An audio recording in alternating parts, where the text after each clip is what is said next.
சர்வ சிருஷ்டிக்கும் எஜமானன், சர்வ வல்லமையுள்ள தேவன், சகலத்தையும் சிருஷ்டித்துவிட்டு தேவனாகிய கர்த்தர் மனுஷனை பூமியின் மண்ணினாலே உருவாக்கி ஜீவ சுவாசத்தை அவன் நாசியிலே ஊதினார். மனுஷன் ஜீவாத்மாவானான்.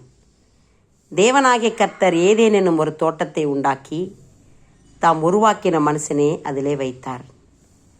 தேவனாகிய கர்த்தர் பார்வைக்கு அழகும் புசிப்புக்கு நலவுமான சகலவித விருட்சங்களையும் தோட்டத்தின் நடுவிலே ஜீவ விருட்சத்தையும் நன்மை தீமை அறியத்தக்க விருட்சத்தையும் பூமியிலிருந்து முளைக்க பண்ணுகிறார். தேவனாகிய கர்த்தர் மனுஷனை ஏதேன் தோட்டத்திலே அழைத்து கொண்டு வந்து அதை பண்படுத்தவும் காக்கவும் வைக்கிறார். கர்த்தர் சொல்லுகிறார் மனுஷனை நோக்கி, நீ தோட்டத்தில் இருக்கிற சகல விருட்சத்தின் கனியையும் புசிக்கவே புசிக்கலாம், ஆனாலும் நன்மை தீமை அறியத்தக்க விருட்சத்தின் கனியை புசிக்க வேண்டாம், அதை புசிக்கும் நாளில் சாகவே சாவா என்று கட்டளையிடுகிறார். அவன் மனிதன் தனிமையாக இருக்கிறது நல்லதல்ல என்று அவனுக்கு ஏற்ற துணை உண்டாக்கும்படியாக அவனுக்கு அயர்ந்த நித்திரை வரப்பண்ணி அவனை விழா எலும்பிலை ஒன்றை எடுத்து அந்த இடத்தை சதையால் அடித்துவிட்டு தேவன் தாம் நெடுத்த விழா எலும்பிலிருந்து ஒரு மனுஷியை சிருஷ்டித்து அவன் இடத்துல கொடுக்கிறார். இருவரும் அங்கே சந்தோஷமாய் உலாவிக் கொண்டிருக்கிறார்கள்.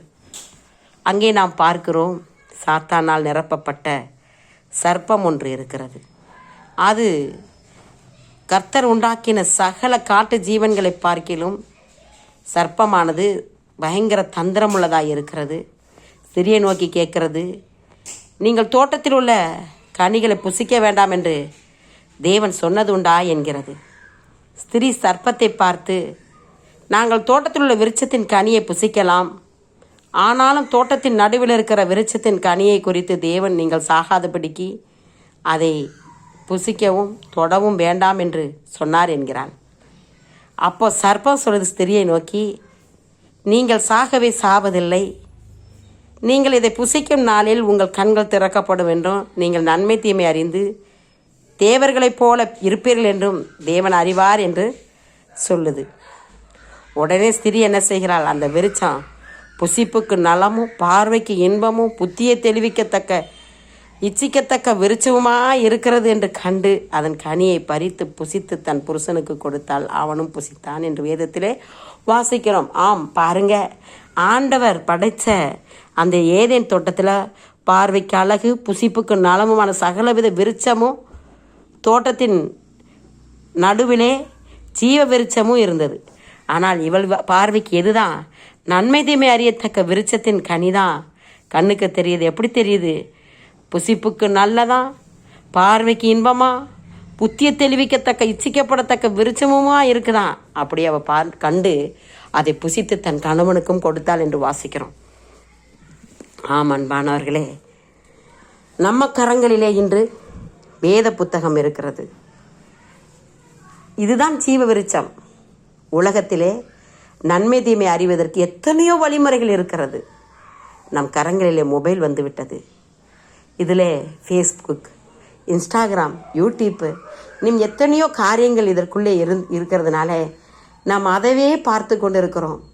இந்த ஜீவ விருட்சம் நம் கரங்களில் இருக்கிறது. இது நல்ல இது ஜீவ விருட்சம். இதில் எத்தனையோ பொக்கிஷம் புதைந்து இருக்கிறது, எத்தனையோ நன்மைகள் இருக்கிறது, எத்தனையோ அழகான காரியங்கள் இருக்கிறது.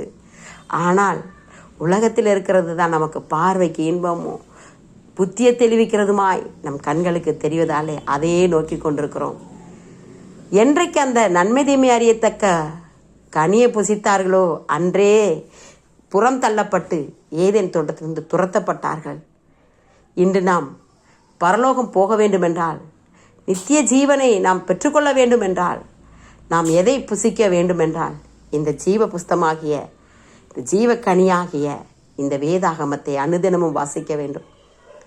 இல்லை உலக பிரகாரமாய் நாம் வாழப்போகிறோமா, நித்திய நரக ஆக்கினைக்கு போக போகிறோமா, எதை நாம் தேர்ந்தெடுக்க போகிறோம்?